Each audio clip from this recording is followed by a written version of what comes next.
ನಮ್ಮಪ್ಪ ನನಗೆ ನನ್ನ ಹೆಸರು ಬರೀ ಕುಮಾರ ಅಂತ ಇಟ್ಟರಷ್ಟೇ, ಬರೀ 3 ಅಕ್ಷರ, ಬರೀ 3 ಅಕ್ಷರ ಬಿಟ್ಟು ಬೇರೆ ಏನೂ ಇಡಲಿಲ್ಲ. ಅವ್ರಿಗೆ ಗೊತ್ತಿಲ್ಲ ಪಾಪ. ನಮ್ಮ ಕ್ಲಾಸಲ್ಲಿ ಎಲ್ರಿಗೂ ಇನ್ಸಿಲ್ ಇರ್ತಿತ್ತು, ನಾನು ಒಬ್ಬನಿಗೆ ಇನ್ಸಿಲ್ ಇರ್ತಿರ್ಲಿಲ್ಲ. ಎಲ್ಲರೂ ಹೇಳೋರು ಯಾವ ಕುಮಾರ ಅಂದರೆ ಕಾಳಿಕುಮಾರ ಅನ್ನೋರು.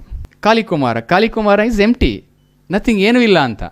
ನನಗೆ ಎಷ್ಟು ಇರಿಟೇಟ್ ಆಗೋದು ಅಂದರೆ, ಒಮ್ಮೆ ನಾನು B.Ed ಮಾಡಬೇಕಾದ್ರೆ ಒಂದು ಆರ್ಟಿಕಲ್ ಬರೆದಿದ್ದೆ, ಹೃದಯ ಹಸನಾಗಿದ್ದರೆ ಎಲ್ಲವನ್ನೂ ಸಾಧಿಸಬಹುದು ಅಂತ. ದೇ ಜವರೇಗೌಡರು ಅಂತ ಒಬ್ಬರು ಸಾಹಿತಿ, ಅವರಿಗೆ ತೊಗೊಂಡೋಗಿ ನಾನು ಕೊಟ್ಟೆ ಅವರಿಗೆ.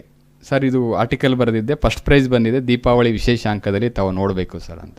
ಅದ್ರ ಕೆಳಗಡೆ ಬರೀ ಕುಮಾರ ಅಂತ ಇತ್ತು. ಕುಮಾರ B.Ed ವಿದ್ಯಾರ್ಥಿ, ಸೆಂಟ್ ಜೋಸೆಫ್ ಕಾಲೇಜ್ ಮೈಸೂರು ಅಂತ ಇತ್ತು. ಆಮೇಲೆ ಅವ್ರು ಕೇಳಿದರು, ಎಲ್ಲಪ್ಪ ಏನು ಹೆಸರಿದೆ, ಇನ್ಸಿಲ್ ಇಲ್ವಾ ಅಂತ. ಸರ್, ನಮ್ಮಪ್ಪ ಅನ್ಎಜುಕೇಟೆಡು ಸರ್, ಅವ್ರು ಓದಿಲ್ಲ ಸರ್, ನಮ್ಮಪ್ಪ ಹೆಸರೇ ಇಟ್ಟಿಲ್ಲ, ಅಲ್ಲ ಸಾರಿ ಇನ್ಸಿಲ್ ಇಟ್ಟಿಲ್ಲ ಅಂತ ಹೇಳಿದೆ. Just you believe or not, he scolded me. ನಿಮ್ಮ ತಂದೆನ ಬ್ಲೇಮ್ ಮಾಡಬೇಡ, he has done a good job.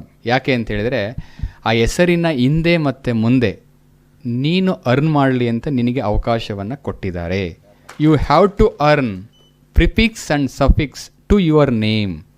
ಇಷ್ಟು ಚೆನ್ನಾಗಿ ಆರ್ಟಿಕಲ್ ಬರೆದಿದೆಯಾ, ಇಡೀ ಸ್ಟೇಟಲ್ಲಿ ಫಸ್ಟ್ ಪ್ರೈಸ್ ಬಂದಿದೆ. You can do research work, you can do PhD, you do KS, you do IAS. ನೀ ಹೆಸರು ಮುಂದೆ IAS ಅಂತ ಬರ್ಬೋದು. ಸೊ ಹಾಗಾಗಿ ಪ್ರಿಫಿಕ್ಸ್ ಆ್ಯಂಡ್ ಸಫಿಕ್ಸನ್ನು ನೀನೇ ಅರ್ನ್ ಮಾಡಲಿ ಅಂತ ಅವ್ರು ಬಿಟ್ಟಿದ್ದಾರೆ. ನಿಜವಾಗಿ ಅವರು ನಿನಗೆ ಒಳ್ಳೆ ಕೆಲಸ ಮಾಡಿದ್ದಾರೆ. So you have to thank him ಅಂತ ಹೇಳಿದರು. ದ ಡೇ, ಅವತ್ತು ನಾನು believe or not, all day I did not sleep. Prefix and suffix ನನ್ನ ತಲೆಯಲ್ಲಿತ್ತು. Just I have to earn. I decided on the day.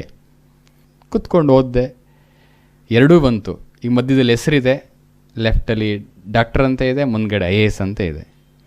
ನಮ್ಮಪ್ಪ ಎಲ್ಲ ಮಾಡಿ ಕಳಿಸಿದ್ರೆ ನನಗೆ